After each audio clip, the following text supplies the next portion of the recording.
Bismillahirrahmanirrahim. Today we are going to discuss two important basic facts which really are instrumental and very important and relevant to qualify any competitive examination, particularly CSS and PMS. What are those two prerequisites? Very simple. लोग इतने परेशान हैं, इतनी videos देखते हैं, इतने लोगों को सुनते हैं, इतने सेमिनार को अटेंड करते हैं। तो मैं ब्रीफली अपने एक्सपीरियंस के पेश नज़र आपके सामने रखना चाहता हूँ कि दो बुनियादी रिक्वायरमेंट्स हैं और वेरी सिंपल हैं। बिल्कुल कन्फ्यूजन की ज़रूरत नहीं है, परेशान होने की ज़रूरत नहीं है। पहली तो बात यह है कि आपको बेसिक इन्फॉर्मेशन चीज़ों के बारे में हो जाए, यानी उसकी रियलिटी आपके पास हो जाए, आप उसको एक्सप्रेस करने की पोजीशन में हों, दूसरे को समझा सकें जो कि आपके ज़हन में है। और बहुत डीप, यूँ कह लें कि बहुत रिसर्च ओरिएंटेड PhD लेवल की तैयारियों की ज़रूरत नहीं। देखें, ये एग्ज़ाम में आपको एक टेक्नोक्रेट के तौर पर एंगेज नहीं किया जा रहा।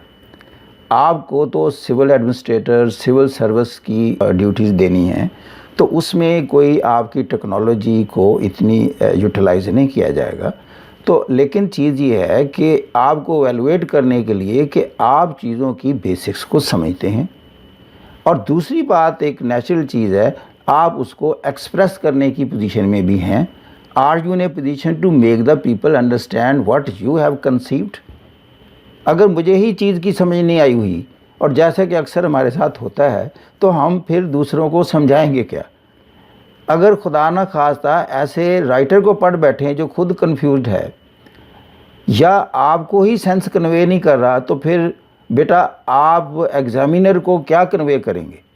तो this is the problem with most of the students.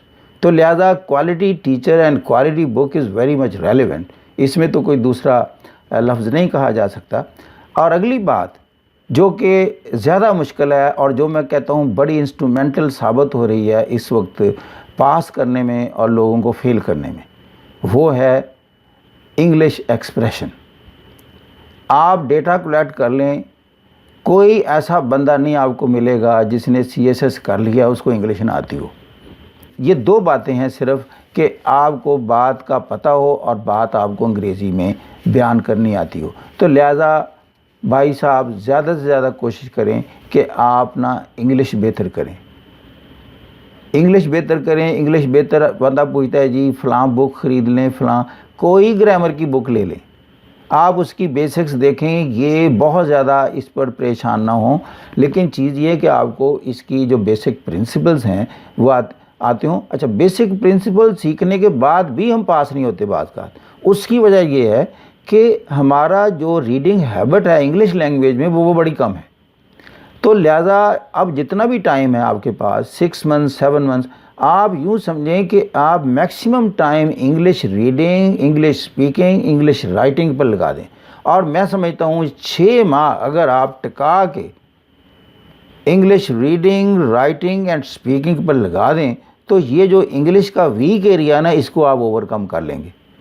आप देखें कि अगर थोड़ा बहुत रटने के आप चक्कर में पड़ गए कि आपने एक इम्पॉर्टेंट क्वेश्चन को रट लिया, तो रटी हुई चीज़ ठीक है वो आ गई तो आप उसका एक इम्पैक्ट क्रिएट कर देंगे। लेकिन ये मैं आपको अर्ज़ करूं, जिसको इंग्लिश आती ना हो और जो सिर्फ रटे पर डिपेंड कर रहा है, उसका एग्ज़ामिनर को पता चल जाता है, वहाँ ना पता चले तो इंटरव्यू में पता चल जाता है। तो लिहाजा बुनियादी चीज़ ये है कि इंग्लिश में कन्वर्सेट करना, ये एबिलिटी डेवलप करें। और ये कोई मुश्किल नहीं है, ये प्रैक्टिस की इसकी ज़रूरत है। असल में हम प्रैक्टिस नहीं करते, सारा दिन तो हम पंजाबी, उर्दू के या अपने लोकल लैंग्वेज के एनवायरनमेंट में रहते हैं। सो मच सो कि राइट नाउ जैसे मैं उर्दू में बात कर रहा हूँ, इसी तरह टीचर भी उर्दू में करते हैं, एनवायरनमेंट उर्दू का, पंजाबी का, लोकल लैंग्वेज का। But the moment you enter into the examination hall, तो वहाँ लिखा जाता है जी कि local language Urdu not allowed. अब वहाँ सारे के सारे आंसर शीट पर आपने you have to conversate and express your point of view in this language. You must be in a position, the point is put it into practice. It's the practice. We generally say practice makes a man perfect, but we don't practice it. So therefore, my request is, from today onward, just start practicing it and just act. We basically don't act, and we keep on moving from this place to that place, attending that seminar, and we are wasting our time.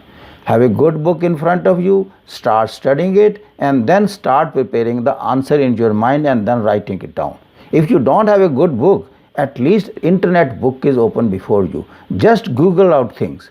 There are excellent essays, there are excellent write-ups over there. You please study those, make a part of your memory, write it down. Thank you very much. Once again, God bless you.